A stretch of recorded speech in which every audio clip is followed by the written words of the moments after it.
Hello everyone, a very good afternoon. Welcome to the DSCI Best Practice Meet 2021. This is the 13th edition of our flagship event. By looking at the digitalization context for the next decade, we have kept the theme for BPM 2021 to be Security Decade, enabling digital innovation of this decade. Welcome to the session on Would human efforts matter in managing security? Dissecting parts of security managed by automation.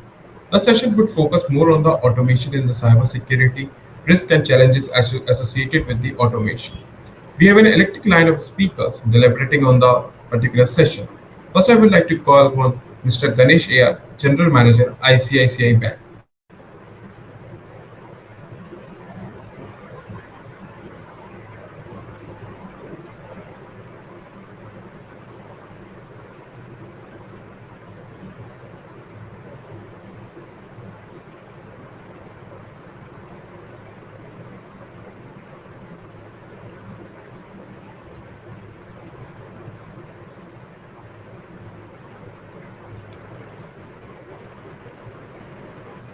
Welcome, Mr. Ganesh. Thanks, Ishan. Next, I would like to call upon C. Bhavani, Vice President, IT Audit at ITC Infotech India Limited. Hello, a Welcome, very Ms. good Bhavani. yeah, a very good afternoon to all of you. Next, we have Ms. Shobha Jagatpal, Managing Director and India CISO at Morgan Stanley. A very good And next, we afternoon have to all Mr. of you. Srinivas. And next, we have Mr. Srinivas CISO, PFRDA. And the session would be moderated by Mr. Ganesh. Over to you, Mr. Ganesh. Hope everyone can hear me. Ishan, thank you so much for the introductions. And this is an important topic, and I welcome all the participants who have joined us here. And thanks, Bhavani, Shobha, and Srinivas for joining me in this one. As the topic suggests, basically we are here to talk about what is that line between human effort and what is that line between automation. And over a period of time, we all know that particularly in the digital and IT space, as organizations, we have always been trying to automate whatever can be automated. And the same thing is now kind of coming into whatever we do in the security space also, because what we monitor, especially in our typical SOC kind of environments, is very sensitive. So anything that can be automated gives us a lot of benefit, because one, it improves efficiency, and more than anything else, it frees up people to look at those more important threats and spend more time on analysis as opposed to just doing redundant tasks. And kind of we all know that. So without getting into too much of giving my own gyan about it, I will get into the panel straight away. First questions that we all grapple with when we look at any automation initiative is what to automate. How do you pick what actually qualifies or what is the best candidate for automation? And the other is how much to automate, because typically any activity or any stream of activity is a kind of chain of events, starting from the time an incident is reported to the time it is closed. So there is also this decision of not just what to automate, but also how much to automate, how far do you go in the chain. So I'll probably start the question with Bhavani for no specific reason, and the others can also weigh in on their points of view. Yeah, over to you, So Bhavani. thank you, Mr. Ganesh, for the context setting. It's not a no-brainer. There's no silver bullet to it. Automate the tasks which are repeatable and leave the intelligent part to the human beings. So that's a very simple strategy that one applies. But having said that, there's much more to it. So one has to go in a very systematic manner, and there are four ways in which you can distribute this whole framework. You can look at simple tasks which take a lot of time, complex tasks which take less time, simple tasks which are repeatable and take more time, and complex tasks which take less time. So it's the first criteria that one has to apply when they're looking at automation is see what simple tasks, what mundane tasks can be made, and repeatable tasks which take an overwhelming amount of time and overwhelming amount of effort and a risk of being missed out. So there are, one is the time factor which matters, the overwhelming amount, the volume of the data that has to be analyzed, and whether there is a risk of it being missed because of a human intervention. And the places are the sectors where the security experts are having alert fatigue, where you know that there is beyond a point of percentage of alerts they cannot analyze, or they cannot spend more time on it, or it just eats up into their bandwidth. And also, one of the factors that one can consider is, are we taking undue time in responding? Because that's one of the key indicator that somewhere our detection and our prevention is taking more time, and hence the response time is getting impacted. So that is how, but one has to go very systematically, identify their use cases, identify their own business priorities. Say, for example, you are in a retail industry, ransomware could be your, the essential need to address. So one has to go by their use cases, prioritize what are the repeatable tasks which can be automated, and then decide as to what are the tools and technologies that one can apply to really automate those areas. And also the approach one has to go, what to automate and how to automate. One of the important things is that one should not go for buy a big bang approach or try to boil the ocean. Very simply go step by step, see, have metrics to monitor that whether there are the benefits are coming up, and whether there are the envisaged risks are really addressed to the automation, and it is giving us the time benefit to our security experts to really channelize their efforts into a more the tasks where require human intelligence. So that's the framework one should follow, and make sure that wherever there is repeatable tasks, one must automate. So that goes without an exception. But where there is a little bit of intelligence, I think that should be done with a due diligence. Excellent, Bhavani. I think that was brilliant. In fact, Bhavani practically laid out a 2 by 2 grid in front of us in terms of complexity of the underlying task and the time it takes for the task to be done. So that's a very good point and a very good takeaway for us to simply and do a simple analysis of what is in front of us. And Shobha, what about? See, you come from from an organization where automation probably will be given even more weightage compared to people like us, because you come from, your organization also operates in a lot of markets where manpower is very expensive, unlike probably places like India. So, what has been your experience and what has been your global experience in looking at what to automate and how much to automate? Thank you, Mr. Ganesh. So I'll share some of my experiences, and this may not be something which is already in play at the firm.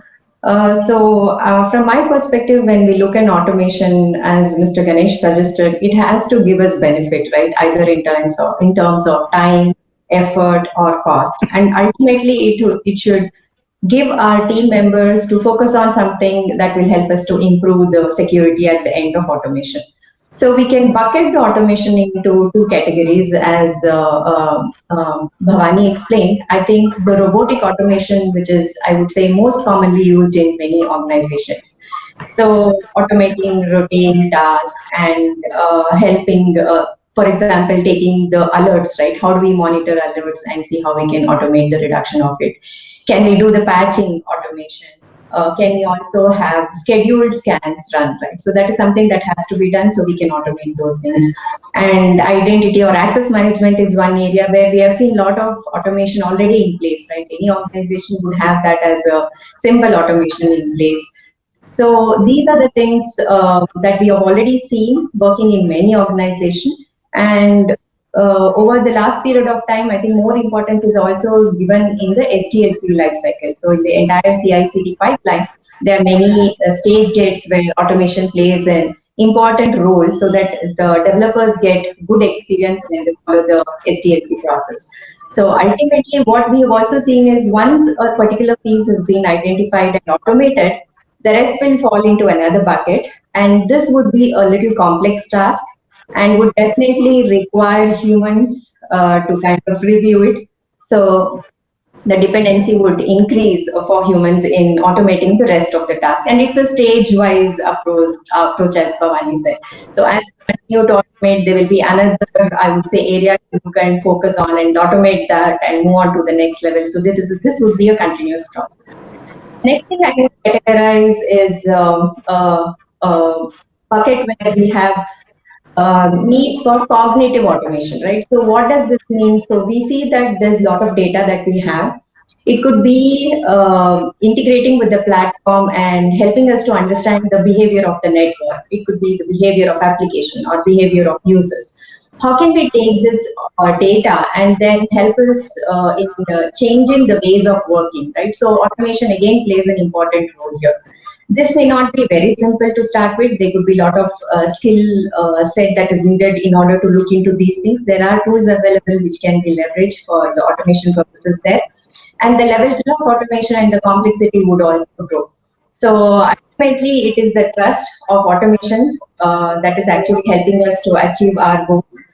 And then ultimately, everyone who is a stakeholder in the benefits of this automation should have a buy-in and agree that yes, this automation is actually helping us. I would feel these are the important things on how we can look at automation and to what level we can go and have the automation in play. Fantastic, fantastic. Thanks a lot, Shobha, for that. You touched upon a lot of aspects which kind of go right into the development cycle and talked about DevOps, etc. So that's very good. And over to Srinivas. Particularly, you come from a very different sector, very different. This one, things probably a lot of us may not even be able to relate to. So, what has been your experience? Because you may have a kind of bunch of things which are completely new and a bunch of things which are probably completely old. So you will kind of be saddled between the two. So what has been your experience and what is your perspective on this?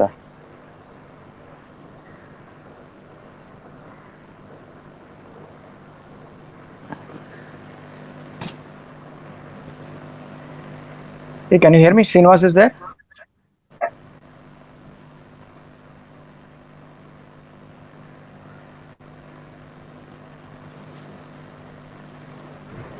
Yeah, Ishan, so Srinivas is there? unfortunately, we don't have Mr. Srinivas, so I believe we can continue with the two panelists and with you. Okay. Okay, fine. We'll continue. No issues. Okay, sorry for that. Okay, fine. Thanks.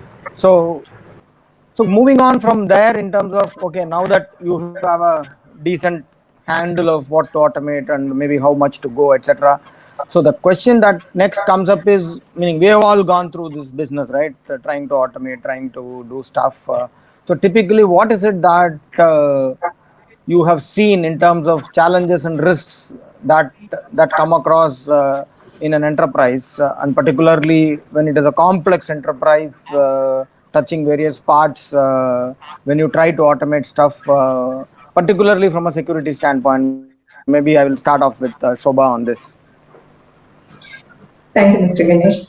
So I think I touched briefly on certain points in the while answering the previous question. So for this one on understanding what challenges and risks are there, the challenges would definitely start with people, right? So having the right team with the right skill set is the first challenge. So in not all areas we get the right skills and right challenges, and even if we have it, how do we kind of over a period of time, even the automation becomes monotonous, right? So how do we ensure to keep them motivated? How do we throw more and more challenges in the same space? That is one area I see would be a challenge. Coming to the process aspects of it, when we look at any automation, right, the automation can be small, addressing a particular issue, or it could be as big as covering multiple areas. So it is very important that the security teams don't work in silos, just focus on the areas. It is also important for them to look at a few levels up and have the interlinking with various infrastructure platforms that are available in the firm. So that the end-to-end testing is available and the risk of automating certain things will not have impact in the other area. So that is something that needs to be taken care of. Coming to the technology aspects of it, I would say that there is always huge volume of data that we have to play with when we are focused on automating, right? So in that case, the volume and the complexity are the two dimensions that should always be kept in mind. So I'm sure that you will recollect an instance where an automation was done in a network security area and the rule was pushed and the entire DC was not accessible for certain period of time. So that is the risk. So it's impacting the business. So when we are automating certain things, when we are choosing the technology to automate it, are we really identifying the scope? Are we identifying the impact that it would cause? Is it going to make or break a business? These are critical things that has to be kind of kept in mind before we actually jump into it. So technology can help us and it can definitely help us build the trust.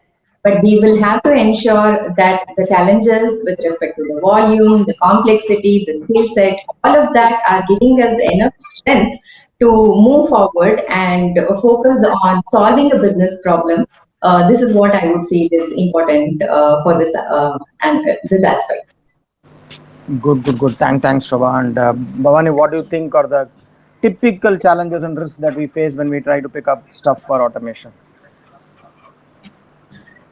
The first thing that is the vendor selection. There is a boom of platforms and technologies and the various solutions which the security vendors are coming up with. How does one make a choice as to which one is better, which one to adopt? Because everybody is a starter. And many of them have made a head start. Many of them would fail. So that's a big challenge which today organizations face because there is no benchmark, there is no baseline, and so to say, even the quadrants that we refer to. So that becomes a big challenge for organizations.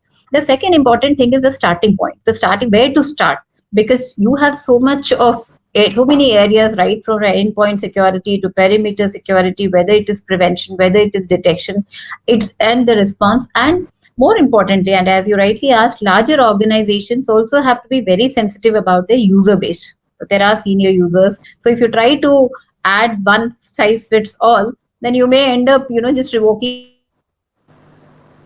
access of a senior manager just because you saw that there were multiple attempts of a password coming in. So obviously one has to be very sensitive about when the entire suite is getting automated. So the challenges start right from a human touch point as to how users are going to react, and specifically with the millennial generation who are very used to a free internet environment and free access to all the resources when they come into a corporate environment, and you try to put perimeter security, block sites, block mail, spamming, quarantining. So that brings a big cultural cultural dissatisfaction to the people. That is one of the big challenges that organizations face as to how do you balance between this security and user friendliness. So the second is obviously to convince your boards, convince your management on the budgets that are required, because none of these security solutions come at a lower cost. They're quite expensive. And there's a quite lot of investment. And unlike a business investment where you can show a real tangible benefit, the benefit is in a different form. So obviously the intangible benefits to really showcase, because you might be the idea is always to prevent. So prevention doesn't, like, it's like, one gets when you do everything right, it is never appreciated. One wrong would actually put it back. Your attempt is to always be right. So how do you prove that this investment is worth staying right always? So the benefit realization and the ROI part becomes difficult to prove when the security investment is required. And obviously, last but not the least, the important thing is that even when you adopt a particular security today, because of the plethora of security tools and the evolving nature of those security tools, one is not very sure as to whether they can put their entire trust on an automation and just be free of that particular human intervention that is required. So these are some of the risks and challenges, but that should not disappoint anybody, because there is a good part, there's a positive side to it. Because of the thanks to so many regulatory implications on cyber security, a couple of years back, Companies Act underwent a change, bringing in a lot of emphasis on cyber security and information security. As recent as in May, the SEBI LODR underwent a change with a lot of implications on information security, cyber security, and business continuity plan coming into the forefront. So with all this, obviously, these challenges of convincing your management and board, that would definitely become easier. And with respect to the security of the human touch part of it, definitely that has to be taken care through awareness, through multiple sessions, and various orientation sessions to familiarize them, sensitize them, and as to why we're having these controls. So it's just a start, and it's a continuous arm race. So we have to keep It doesn't end with one particular bullet. So, but then that's how security experts and CISOs keep struggling to get this done for their organizations. Good capture of that, Bhavani. So that brings me to the next question in terms of what has been your experience and maybe what is it that you have also understood from what you have seen in the industry, what you have seen your peers do, and what has been the international experience on how far organizations have been able to go on embracing these kind of automation initiatives. Maybe any one of you can take this up, doesn't matter, or both. Now that we don't have Shobha, you would Srini. have to. Okay, I'll take it. Okay, so uh, to start with, whether the need is understood, yes, I don't think there are any two questions on whether the organization across the globe have understood the importance of security automation. I think the benefits are quite evident, quite obvious. That the more the very scale of the number of alerts and the volume of data one has to analyze, humanly it is impossible. And the exponential growth of cyber attacks, and with the 0-day attacks, and the very need to bring it to ensure that the time to detect, the time to respond is in seconds. Obviously, there are no questions on the need for whether there is a security automation. So to start with, to embrace security automation into an organization, whether organizations have a question mark in their mind, I don't think so. I think there is a sufficient level of awareness across organizations and enterprises, be it small, big, and more sensitive organizations like banks and financial institutions. They are overly sensitized on the automation of security. So that's the need part of it. But now coming to the implementation, how people have gone about embracing. As far as prevention of the security prevention in terms of prevention tools, like for example, having vulnerability patching applications, or having your endpoint detection tools, or having web sense tools. So prevention has been there for a couple of years. In the last decade, or so to say, more closer to last 5-8 years, prevention, people have in large scale adopted tools which are related to prevention of security attacks. So be it endpoint security, be it perimeter security, or be it your data center security, there has been a large scale adoption as far as prevention is concerned. But last 2-3 years have actually seen a surge in people adopting tools pertaining to detection. Because detection, the amount of data these SIM tools today generate, obviously it puts a lot of stress on security experts, and organizations have also realized that that is choking the bandwidth of their security experts, and it is like searching for a needle in a haystack. So one cannot humanly try to, and in the process you miss on certain key alerts because it is not possible. And another important thing is, as a human, with a human intervention in a manual way, you cannot correlate incidents, you cannot trace it to a historic incident or something which is parallelly happening, and there are some data points to connect that there is a potential security breach in the organization. So these are things which definitely automation has solved, and it is not mutually exclusive. There was no human substitute for that. So that awareness has gone into organization large scale. Mostly the bigger organizations have made investments in the last couple of years in the detection area. Now comes the boundary between detection and response. So that is something which has come to a forefront just now. Organizations are stepping into that area of detection versus response. And while we automate prevention, while we automate detection, do we also automate response? And response, not just response meaning containment as well as remediation. So what part has to be automated? So again, what I see the trend across the organizations with our peer groups is that people are more or less okay with containment, because, and that to endpoint containment. So there is an attack, you see there is a malicious software on a particular endpoint, virus signature not updated, you quarantine the machine, you isolate the system, you detach a particular file, a malicious malware file which has come into.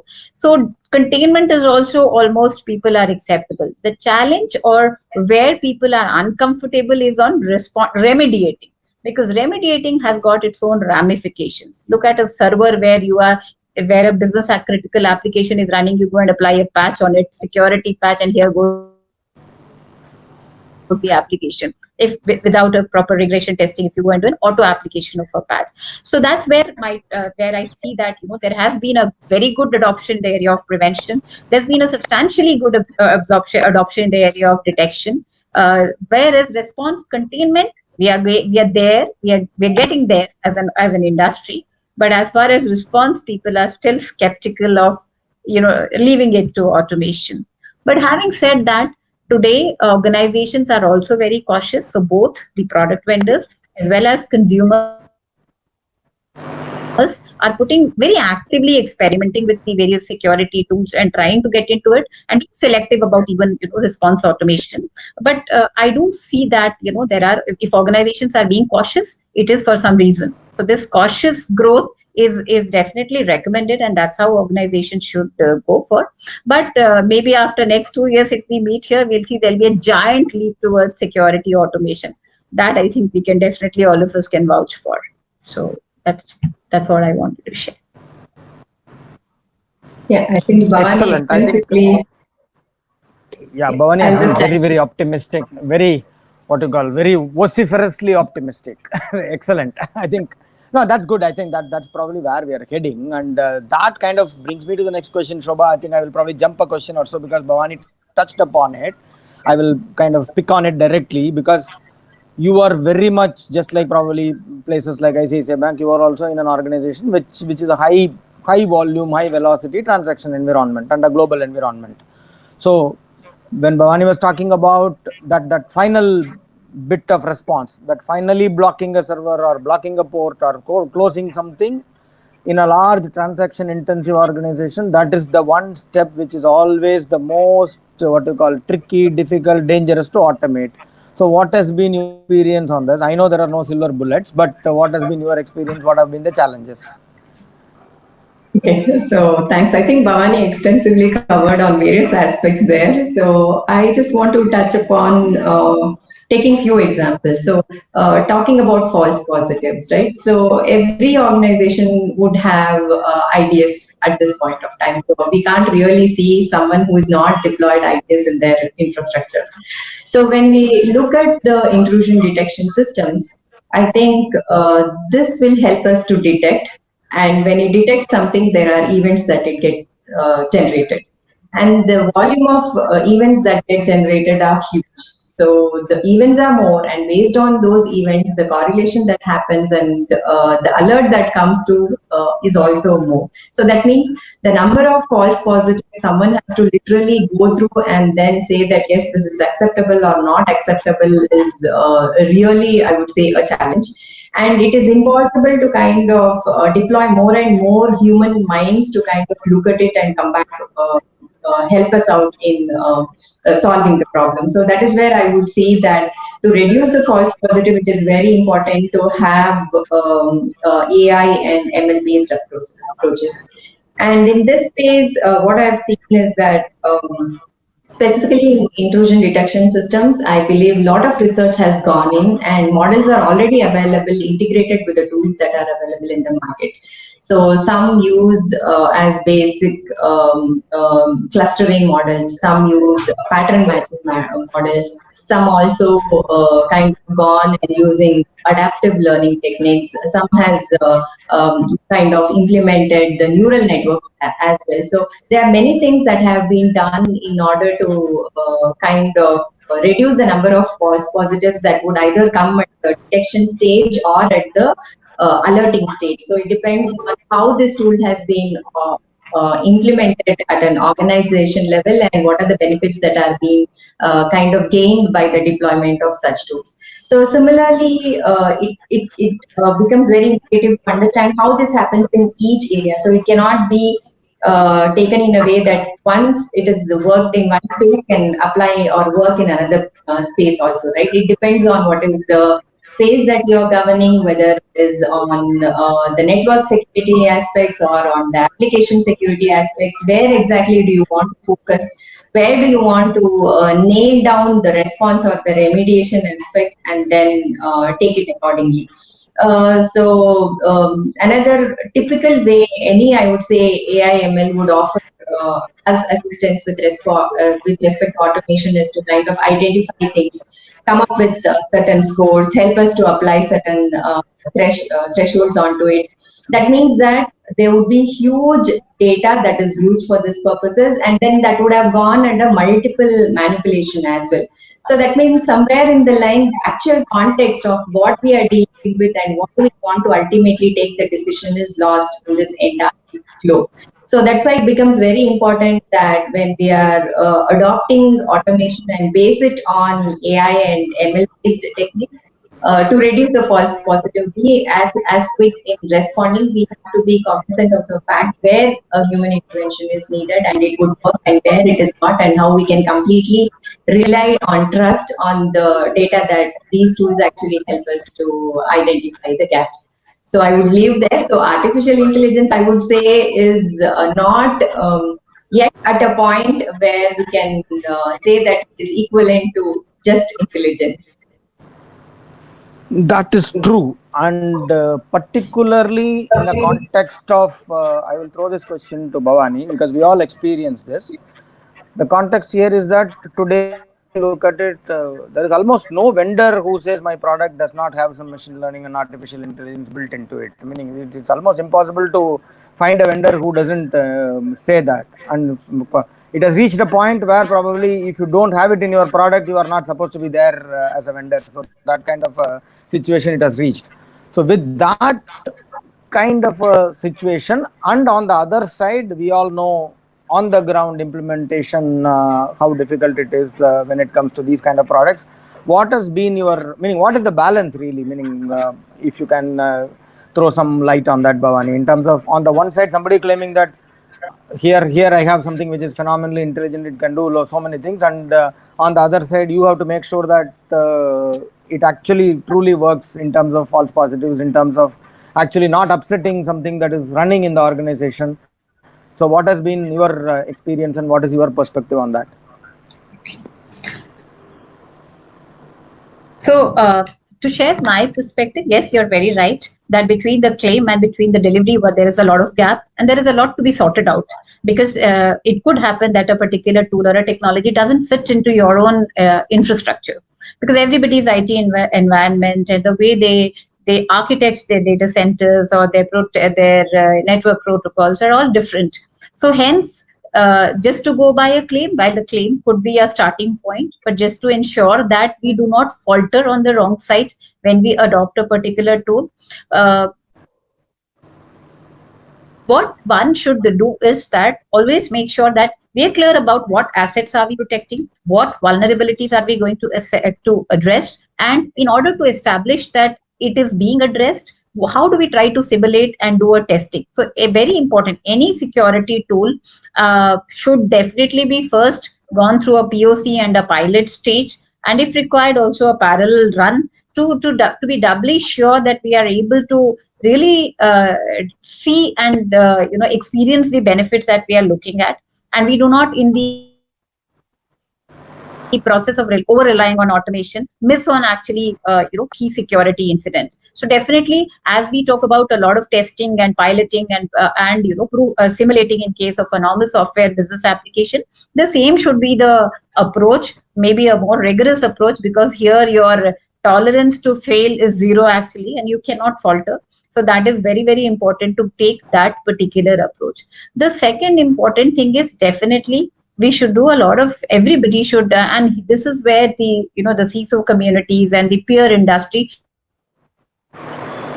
should actually come along and interact with each other to share experiences, because in our organization we might have implemented another tool, some other organization would have actually ventured into another tool. So I think there is a very strong need of even industry CISOs and cybersecurity experts to come together and share experiences, because there is no substitute to an experience, because any theory can never stand in front of a real time experience of a tool. And I think each one of us would have experienced that when we implement tools, the hard paths that we come through, the hurdles that we face, and the way we, like a jigsaw puzzle, keep solving each problem of that. So obviously that a sharing of learnings would definitely be a big step towards it. And definitely I really appreciate DSCI to really bring in people together and create a kind of a peer forum like this, where I know our relationship will go beyond this particular forum. So where we can, discuss learning. So that's one aspect which I feel that industry experts should come together to share their learnings. Organization should be cautious, do a pilot, do a testing before they deploy a particular tool. And also, it is always not a blame game on a tool, because one should also understand, and a very important aspect of any tool, a tool is as good as the process behind it. So if a tool is not implemented with a proper process and a governance around it, it is sure to fail. And so that is why it is very, very important that when we adopt tools into the organization, it is not that the human intervention is gone. The playbooks, the rules that we define, and the contemporariness that we need to maintain, because the threat environment is changing every day. So if you don't keep your tools also updated on a regular basis, you definitely miss the race already. So the process and the governance which should follow, the people who should get the escalations, the turnaround time for those experts to respond, remediate, and contain the issues, and just not stop there. Do a root cause analysis to see as to what went wrong. Maybe there is a larger root cause anywhere. So this whole a tool is not just a tool in silo. It should be treated along with the enabling process and the governance that is required to really, and a contemporary and the evaluation of the tool on an ongoing basis. And that, to my mind, would put a robust framework of automation in an organization. Good. Excellent, Bhavani. And before we kind of wind up and throw the floor open to audience if there are any questions, Shobha, what do you think overall your perspective on this from the aspect of, okay, I will do all of this, but there will be those few areas or one, two, three where I will still not, let us say, let a tool or let automation come in the way of a human intervention. So what would be those two, three areas which you will be, you will either never automate, or those will be your last ones to pick up for automation? Okay, so that's a difficult question to answer, but I'll give it a try. So we all know that not everything can be automated, right? There are certain things which are going to help us give quick wins, and those are the things that we would automate.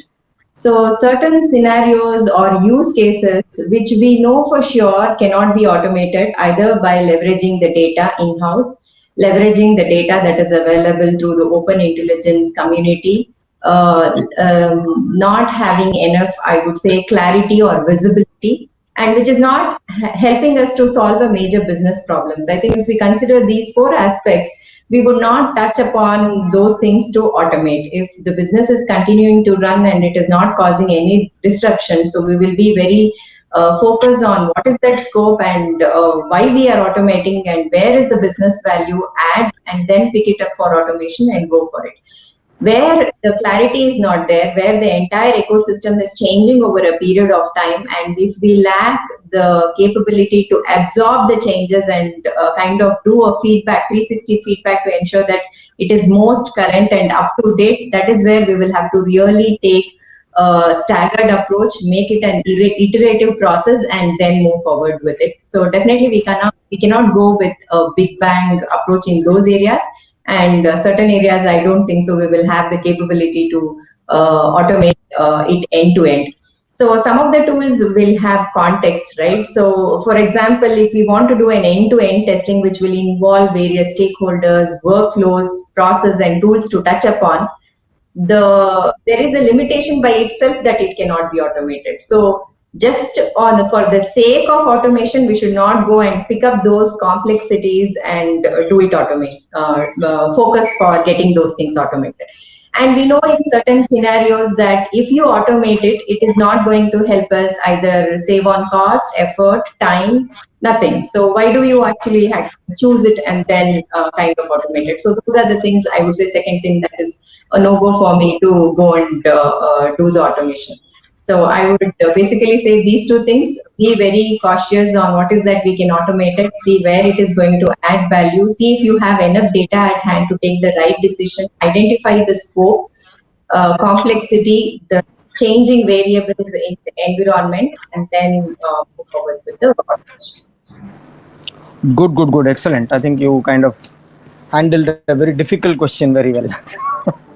So, on that note, I think I would probably try and end here if there are any further audience questions. And Ishan, I am not able to see anything on the chat or on the Q&A.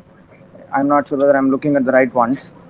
So, if there are any questions from the audience or from anyone else, I think the panel would be happy to take it.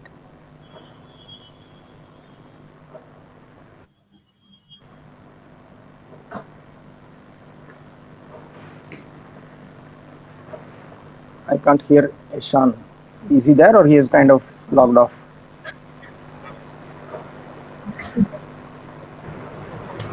Yeah, Mr. Ganesh. So in the Q&A section, we have some sort of Ah, questions like, please guide us regarding the bare minimum security tools and architecture required to safeguard internal IT infrastructure of the organization. so who would want to take this question? Bhavani? Yeah. Or if the So, question is not directed to anyone in particular, right? Yeah, Mr. Yeah, Ganesh, Bhavani, you anyone can go can. ahead. Yeah, Bhavani, you can go ahead. Yeah. so couple of low hanging fruits, definitely. So, patching, vulnerability scanning against your hardening checklists, scanning for any malicious software, scanning for antivirus updates in all machines, uh, blocking of any websites which you don't feel are safe. Apart from even ensuring that the network traffic, any attachments going outside our perimeter security coming in, the websense related tools, the endpoint security. So these are the things which you can definitely look for. Low hanging fruits, no thoughts. I mean, there are very good tools in this area where you can look for automation. So first is your endpoint security. So it could be your DLP tools or even antivirus updates, and isolating if you see there is any malicious software. Coming to your perimeter security, network traffic going out and in, you can always have WebSense tools which can take care of blocking if they detect any malicious links. And in an internal IT environment, another important area where you can look at is automating your backups, rather than a manual intervention of taking backups, and ensuring that the and more importantly, your asset discovery process, because many a times some rogue devices in the infrastructure remaining undetected could be one of the threats to the organization infrastructure. So you can use an automated tool to automatically detect assets and even reconcile against what you expect versus what is getting detected, because many a time the agent is not reporting and it is not getting detected. So these are the areas where you can look at automation even in an internal IT environment. I pass it on to Shoba to add on to it. Bhavani, I think you covered most of it. So what I would say is you can also have another perspective and adopt a layered approach for each of the areas. So one that's based on users, where are your employees based out of, and what kind of protection you would want to implement it, and then users in terms of customers, where are your customers and what should you provide as tools to protect them. Next, based on the infrastructure, within the infrastructure, again, you can base it on campuses where the security tools are required, the data centers or the cloud environments where respective security tools need to be deployed. So for each of these, I would say actors, identify the required tools, then a layered approach and deploy the tools. Not everything is needed for everyone. Understand what is the business problem you're trying to solve and how to protect your business and the customer. That is what is needed to actually choose the right tool, the use cases that will help you to gain benefit, and then test it out and deploy is what I. Excellent, Shobha. Any further questions, Ishan, or we can close? I think so. We can close at we have Yeah, overshooted. because Yeah. yeah, it's already 4:30. Yeah. Hey, thanks, Bhavani, and thanks, Shobha, for the wonderful session. And I was only asking questions, so you took all the load of coming up with your perspectives and weighing in. So thank you so much, and thank you, Ishan and DSAA, for this opportunity. It's been a wonderful session, and thanks everyone. Thank Thanks Thank a you, lot, Mr. Mr. Ganesh. Ganesh, Thank you. for moderating the Thanks, session. Ganesh. Thanks, sir. Thanks, Thanks for Shobha, and DSA thanks, Ms. and Morgan Bhavani. Stanley too. Thanks, sir. Thank you.